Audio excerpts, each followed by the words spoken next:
Welcome to Shaped by Faith with your host, Theresa Rowe. To find out more about Shaped by Faith and Theresa Rowe, please visit shapedbyfaith.com or visit the YouTube channel, Facebook, or Instagram. And now, here is Theresa Rowe. Welcome to Shaped by Faith, where we shape our bodies and hearts for God's purposes. I have a special guest on today. From Wheaton College. She was a Wheaton College graduate, Lori Z. Scott, and she's known for her best-selling Meghan Rose series. And besides these humorous children's chapter books, Lori has published over 200 articles, short stories, devotions, and poems for magazines like Brio and Focus on the Family. She has also contributed to 15 books, including writing and selling children's books in the Christian market, and is an article writer for Story Embers, an online Christian writing community. In 2022, Lori introduced Inside the 10-Foot Line, the first book in her YA sports series geared for Christian teens. And I can't wait to talk about that today. As an elementary teacher of over 25 years, Lori has a knack for interacting with audiences of all ages, and she has led writing workshops for local ACFW and SCBWI chapters, conducted school visits, served as a guest speaker for Story Embers podcast, and presented at virtual writing conferences. You've done a lot, Lori. Welcome to Shaped by Faith. Thank you very much. Yeah, when you read that back, I'm like, when did I sleep? Not sure I did. I know. Okay, so I would love for our listeners to get to know you. And so I'm going to ask you, when were you first introduced to sports? Well, yeah, this is a great question, especially considering your platform. Hey, I grew up with a PE teacher for a mom. Oh. And so she kept us active. I am not kidding you. Like, we would have dinner and then we'd go into the living room and she'd put on this old song called Go You Chicken Fat Go. And we do exercises. And we also had a pool. So I don't even remember when I learned how to swim. I just swam. So, we were always an active family. I had 3 other sisters, all very athletic. And so I always had someone to play catch with and chase around the house. And so when was I first introduced to sports? Don't remember, because I was too young. That's right. My goodness gracious. Was it kind of neat having a mom as a PE teacher? What were your thoughts about that? It's really kind of interesting, because when you're a kid growing up, you don't really think about how remarkable your parents are. Mm-hmm. But my mom was sort of a maverick. She started a gym and swim program for young children, and they did not have one in our area before that. And we lived near Purdue University, so it wasn't like some hole in the town, right. Hole in the wall town. So she was really, she always said, I wanted to do athletics, but when she was growing up, the only sport that was available was cheerleading. So mm-hmm. She was a cheerleader, but she's a tough cookie. She's approaching 90, and just about a year ago, she did a 5K, and she broke her foot in the first mile, and she finished that thing. So, oh my goodness, she's from wow.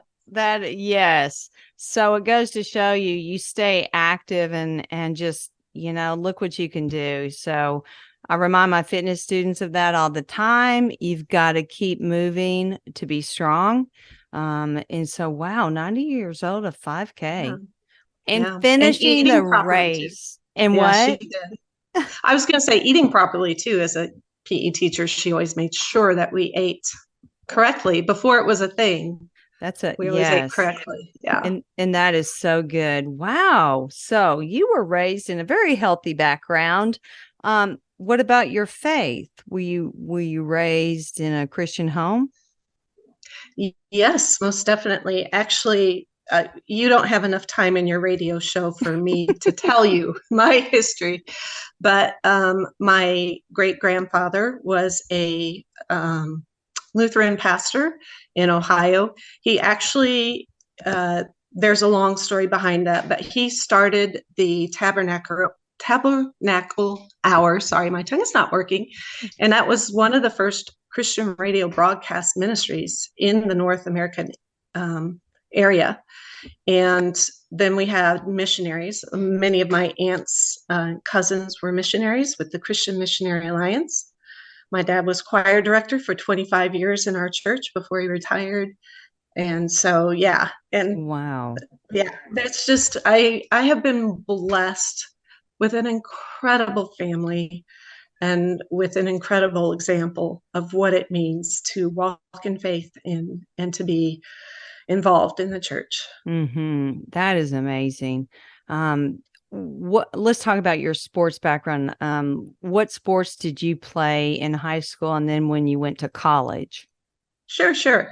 So again, I grew up in the era was just after, they let women do athletics comparatively in high school. So we didn't have the club balls, which nowadays, if you do a sport, you almost have to do it year round. So I did volleyball, basketball, softball, track, and I would have done swimming too, because I grew up on a competitive swim team, but the season overlapped with volleyball. So swimming had to go. And then in college, of course, I was a 4-year starter at Wheaton. I also played one season of softball. I just got too busy, and I considered trying out for the swim team there because even though I hadn't done swimming in high school, I was pretty good when I was younger. But ultimately, it was volleyball all the way. Loved it. When you played sports, was your mom and dad cheerleaders for you? Did they help you? Did your mom help you develop you? Did you have a mentor to help you with that, to develop your talent in sports? Yes. Well, really, my parents were quite faithful. I mean, remember, they had 4 girls. Mm-hmm. And I think they probably attended every sporting event, and we were in band and orchestra as well.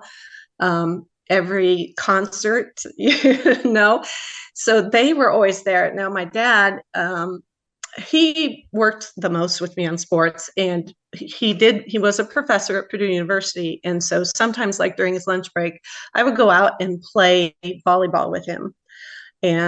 Or we would go in the back of our house. We lived next to a farm, and I'd run laps around our field. He set up a net, full-size court net, and we'd serve the ball back and forth, or I'd serve the ball up, so it was just this always supporting and encouraging. And it was kind of interesting. When I went and saw my dad's retirement party, they listed off a slew of accomplishments.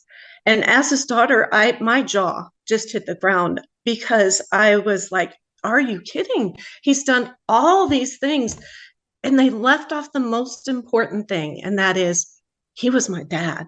And he was such a good dad, and my mom was such a good mom, that I did not even realize how accomplished they were on their own. Wow. They were very, very balanced. It very balanced. They had to have had that healthy balance that, for one, obviously, they were obedient to the Lord. And, with having 4 girls and everything that you did to be able to attend your events and to do their jobs and everything else, absolutely. That takes talent alone just to do that. What a blessing. And Yes. I think, in today's world, Pat, I think sometimes kids are discouraged to listen to their parents or to look up to their parents. My daughter and I were just discussing that the other day. She homeschools her 2 children, and she said, "Mom, when I was in high school, we were really, she didn't use the word discouraged, but we were told to be more independent of our parents, and it kind of gave you an impression to look down upon them because they weren't as good as we're going to be." And I'm like, oh yeah, and that was a long time ago. So it's, I think we need to get back to the basics, obey God obey our parents. And there's that healthy balance that you get when you do both those. So we're going to take a quick break. We'll be right back with more Shaped by Faith. Everyone stay tuned. Welcome back to Shaped by Faith. Lori Z. Scott, an author, best known for her best-selling Meghan Rose series, is with me today. And she has written a lot, and we're going to get into that. So, Lori, when did you begin writing? That's a good question. I always kind of messed around with writing for fun. In high school, I wrote articles for our school newspaper. And, as a teenager, I always composed poetry because that's what we do. But, weird things like I had the adventures of Super Cat going up and down the margins of my science notebook. So those were just writing things. But really, those things really kind of prepared me for what happened later. My daughter was very little. I wasn't teaching at that time. I was at home taking care of my kids. So she was still in diapers. My son's a little guy. My mind, though, doesn't stop thinking. And we're at the library. And the library had a flyer for a science fiction writing contest. And I'm like, okay, I'm going to do that. So I wrote a 5,000 word short story and sent it in, not knowing at all what I'm doing.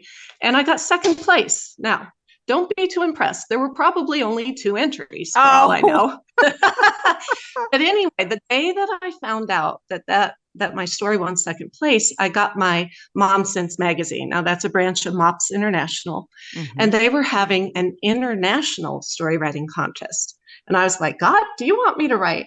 Okay, here's what. I just got this. So I'm going to enter this international story writing contest. And I did. And I won.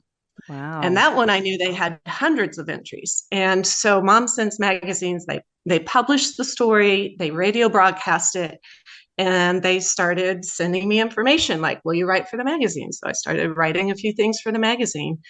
And it just kind of went from there, just one little surprise after the other. When I look back on it, I can see how God led me step by step by step to where I am now, writing these young adult stories. That's incredible. I love when we look back on our life and the footprints, and where God has brought us and how he was in every single detail. I mean, you had to be at the library for one, to find out about that one contest, and it led to so many open doors for you.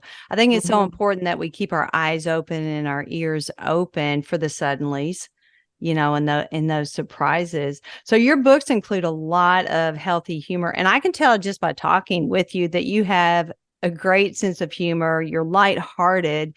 Have you always had a good sense of humor, or did you have to develop it? Well, I think humor is kind of developed over time. It's not like you're born with humor. I think some of that comes from the environment that you grow up in and the way that you view the world. But you have to understand, I was trained from birth, sort of like with sports. My dad, he's a brilliant scientist, but he is also the funniest person I know. Like, you could not survive in my household if you did not speak fluent pun. And he'll be like a lion. He will lie in wait. He'll have that pun in his head and he'll just wait for the right moment to spring it on you. So I just think because of that, it changed the way that I started looking at words and started looking at the world. In fact, it's like, how is this funny? How can I view this a different way? A lot of times I'll make up my own jokes. I have a whole method for how I do it. And it's a lot of fun. But my whole family's that way. One of my sisters, she was actually a pastor's wife. She was part of a comedy improv group for a number of years. Yes, she was. And plus I grew up watching like Carol Burnett and reading article writers like Irma Bombeck and comics like Peanuts and Garfield. So I actually teach workshops on how like the average Joe can add humor to their writing, because you can learn how to do it. It's not this like, oh, I'm not funny, I can't do that. Yes, you can. You just have to change the way you think about the world.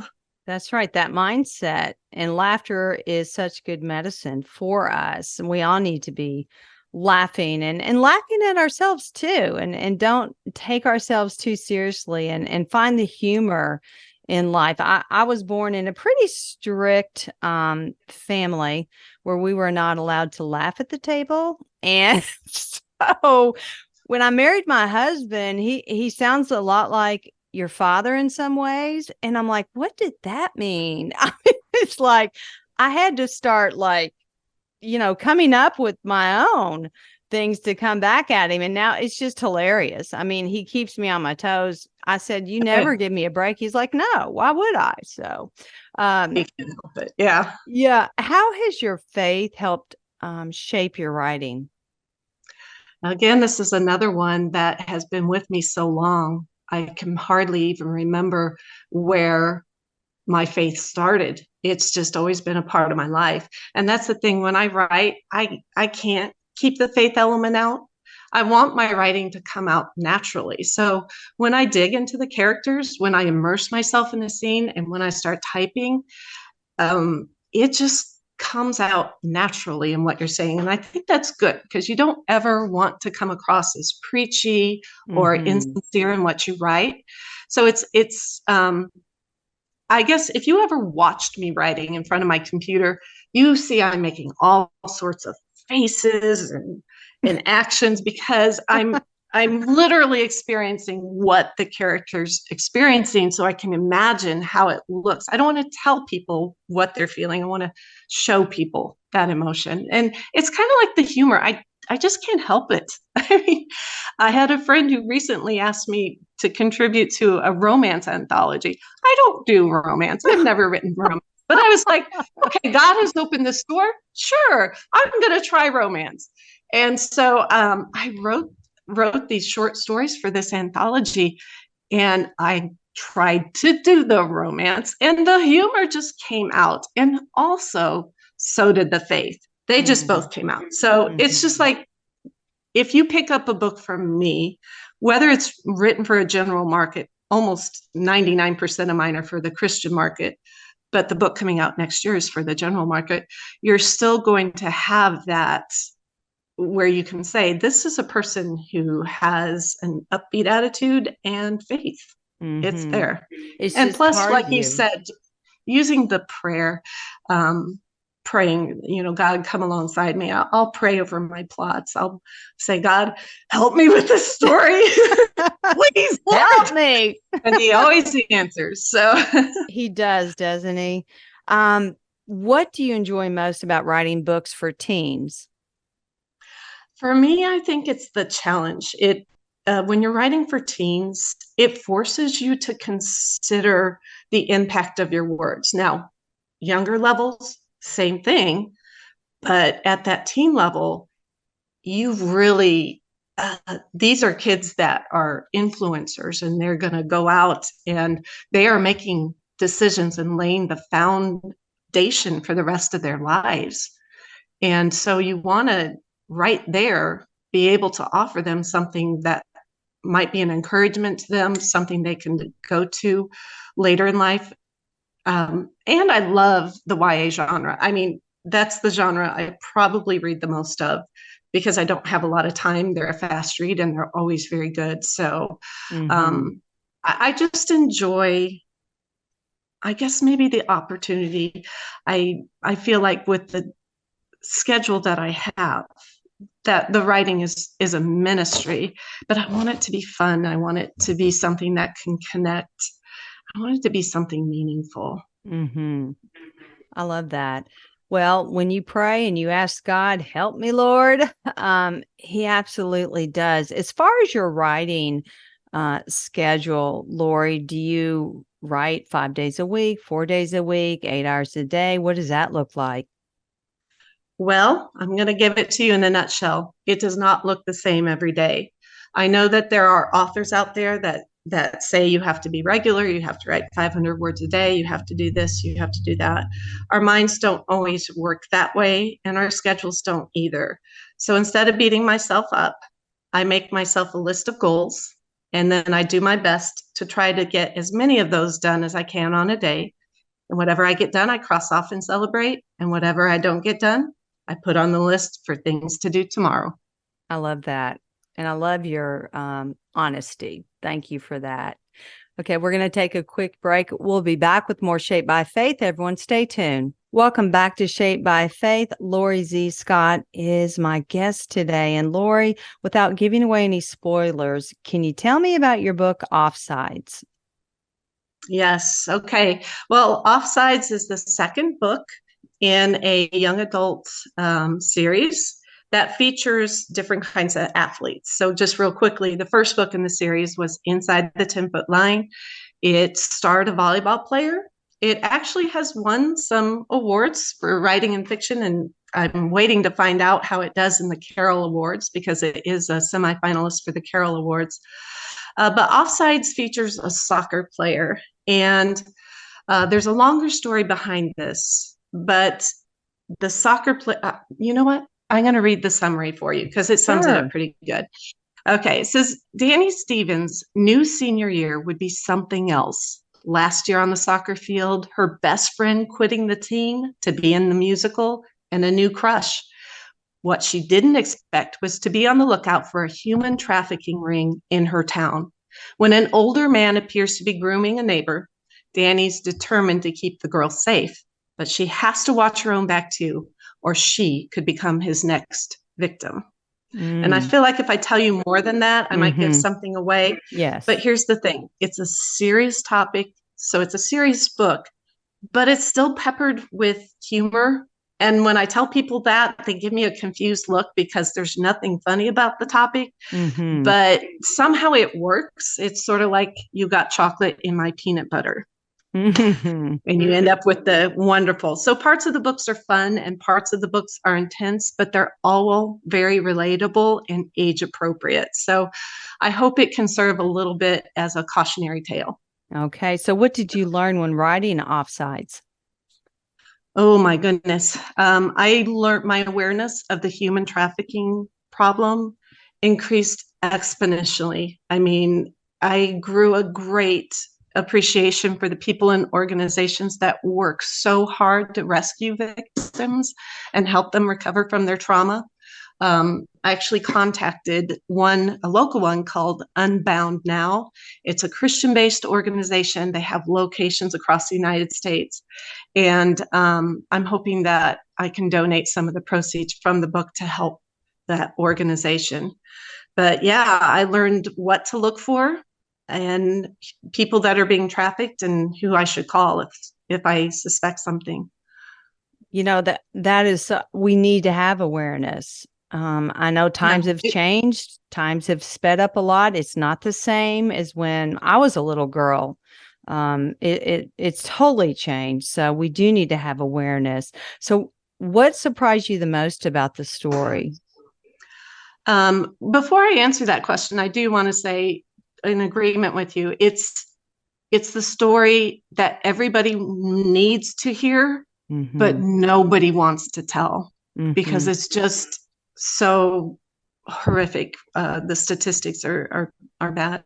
But what surprised me about the story is like the characters, and this happens a lot. I make a very skeletal outline, and as I try to follow that, the characters take on their own life and they just surprise you and take the story different ways.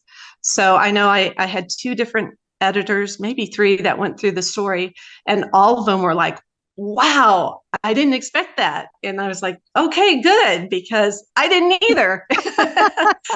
and it was fun. So it just happens. How do you develop your characters? Do you just start writing and they come to life? I do make a basic outline because I like to know where the story's going, but I make it very skeletal. And I like to describe it as growing my story. I'll start with like a short 2-sentence summary of what I expect to happen in the chapter. And then I grow it into a full chapter, 1,000 words or maybe a little more. And then if something like that happens where the character surprises me, then I adjust the outline accordingly. So it's a lot of give and take as I write. And I'm, I get a lot of feedback from my critique group, and that's wonderful too. And that's a good thing to have as a critique group, especially if you're interested in writing. Absolutely. Everyone needs that group. What does the title Offsides mean? It's kind of a play on words because offsides is a foul in soccer when you go ahead of the ball. It's kind of a confusing rule, but in a nutshell, the player who's offside is someone who jumps ahead of the play. And that's what happens with Dani in the story. She jumps offside on the soccer field, but she also jumps offside in the way that she acts. She doesn't consider the consequences, and she'll jump offsides emotionally to jump to conclusions or jump to things, and it leads to danger. What's your favorite quote from your book? I actually have three. One has to do with the power of positive thinking, and that's no matter how shrill the roar of the crowd, the loudest voice we hear is the one inside our heads. And that is so true. Mental health is such a big thing these days. The second one is more about the power of thought and quietness. It's sometimes I think people shy away from silence because they fear what they might find in the void. I think that's a really interesting thought. I don't know where it came from, but I liked it. And then toward the end of the book, just the power of what we can do. It's a conversation between the two main characters. And science is powerful, but words, she squeezed me, words can change the world. And that's true. Our words can change the world. Kind of a tongue twister for me there. I always, my kids will always joke with me from time to time. I always will say a little bit of encouragement goes a long way. Everyone needs to be encouraged. Our time is almost out, but let me ask you this. What do you hope your readers take away from Offsides? I'm really hoping that it will raise their awareness of the issue and of dangers, because like when I started doing the research for it, believe me, it wasn't a topic that I willingly chose. God put it on my heart and would not let it go. And I was like, no, God, I don't want to write about this. But here I was doing the research. Sorry, that's my timer going off. Well, so see, that's a good alert there. So where can we find your books, Lori? You can find my book. You can go to my publisher's website, which is in Game Press. You can also find it on Amazon. You should be able to go into a store like Barnes & Noble and request a copy. You can find it at christianbooks.com. Okay. You've been a lovely guest, and I want to have you come back on, okay, because I would love to speak with you again. But thank you so much, Lori. Thank you for having me. I really enjoyed it. Absolutely. And thank you for listening. I'm Theresa Rowe. Everyone have a blessed day. Thank you for listening to Shaped by Faith with Theresa Rowe. Remember to visit shapedbyfaith.com to find out more about workouts, the TV show, podcasts, blogs, Shaped by Faith products, and much more.